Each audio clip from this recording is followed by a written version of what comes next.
ए reel बघ कसली भारी आहे. तुला हसू आलं नाही? हसू आलं नाही तुला? एवढं हसण्यासारखं नाही आहे ते. का?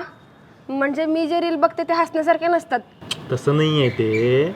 अगं ती रील इतकी म्हणजे हसण्यासारखी नव्हती. मला नाही आला हसू. मला हसू आलं ना, मग तुला पण हसू यायला पाहिजे. तुला का हसू आलं नाही? एक काम करते ती रील मी परत बघतो. मला ती बघितलं तिकडे. म्हणजे मी दाखवल्यावर तू नीट बघितला नाहीस. तू आता मी भांडायला लागले म्हणून नीट बघणार. अगं दम दर मी रील तर पूर्ण बघतो. कामात होतो.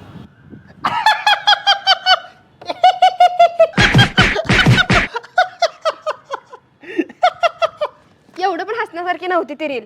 मुद्दाम हसलास ना तू. हसू येत नव्हतं तरी पण हसलास. अगं खरंच भारी रील होती ती. हसलो मला मनापासून हसू वाटलं. मी हसलो. मनापासून हसू आलं ना तरच हसायचं.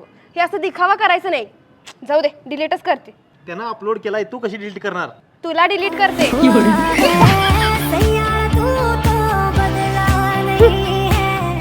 आई एवढी एवढी मारली उडून जात्या. किरकिरी किरकिरी किरकिरी जेव्हापासून माझ्या आयुष्यात आल्या आयुष्याच्या अगरबत्ती लागल्या. ए कुठं भांडणं करून चालल्यास? ये इकडे.